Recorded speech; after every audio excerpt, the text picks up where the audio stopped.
The next morning, Uyo woke up under a blanket of grey clouds. The city moved as usual. Cars filled the roads, traders opened their shops, school children hurried through the streets. But inside her office at the Daily Truth newspaper, Peace Scott couldn't focus. The photograph lay on her desk. 3 children, 1 burned house, 1 scratched out face, and a message. The fire was not an accident. She had spent most of the night studying it. Every detail, every shadow, every face. Something about the picture disturbed her. Not because of what it showed, but because of what it didn't show. Someone had deliberately removed a piece of the story. And journalists hated missing pieces. Peace leaned back in her chair. Her phone vibrated. Daniel. Hello. Peace. His voice sounded tired. Very tired. You've been investigating Victor's past. Yes. Find something? Not yet. A long silence followed. Then Daniel spoke softly. Grace received another threat. Peace sat upright. What kind of threat? They sent pictures of her mother. Peace's expression changed immediately. That was no longer intimidation. That was surveillance. And surveillance meant organization, planning, resources. Whoever was behind this wasn't an ordinary criminal. They were protecting something. Something big. Very big. Peace grabbed her notebook. I'm going deeper. Be careful. Peace looked at Victor's photograph. That's exactly what worries me. 3 hours later, Peace sat inside a dusty government records office. Stacks of old files surrounded her. The air smelled of paper and neglect. An elderly clerk adjusted his glasses. You said you're looking for a village? Peace showed him the photograph. Have you seen this place before? The old man examined it carefully. For nearly a minute. Then his eyes narrowed. I know this building. Peace immediately leaned forward. You do?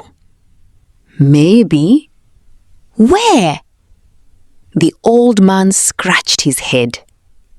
Not Uyo. Not Ikotekpini. Not Eket. He stared again. Then suddenly snapped his fingers.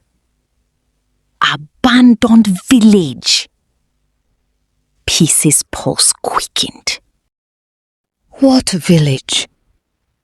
Old Creek. Old Creek? The man nodded. Most people don't even remember it existed. Where is it? The old man pointed at a faded map. Deep within a forgotten rural area. Far from the highways. Far from development. Far from attention. Exactly the type of place where secrets survived. The road became worse the farther Peace traveled. Paved roads disappeared. Then, street lights disappeared. Then, mobile network signals weakened. Soon, only thick forests remained. The atmosphere felt strange, oppressive, as if the village itself was trying to remain hidden. Peace drove slowly. The photograph rested on the passenger seat. The deeper she went, the more uncomfortable she became. Victor had never spoken about this place. Not once. Not in all the years she had known him. Why? A journalist's instincts whispered something dangerous. Because somebody wanted it forgotten. By afternoon, Peace arrived. Old Creek wasn't really a village anymore. It looked like a ghost. Half-collapsed houses, overgrown pathways, rusting zinc roofs, broken walls. Silence. An unnatural silence. No children playing. No loud music. No motorcycles. Nothing. A few elderly residents sat beneath trees, watching. Not welcoming, not hostile, just watching. The way people watch strangers who ask questions. Peace approached carefully. Good afternoon. Nobody responded immediately. She showed them the photograph. Do any of you know this place? An old man looked once and turned away. Another woman stood up and walked inside her house. A third person shook his head, yet Peace noticed something. Fear.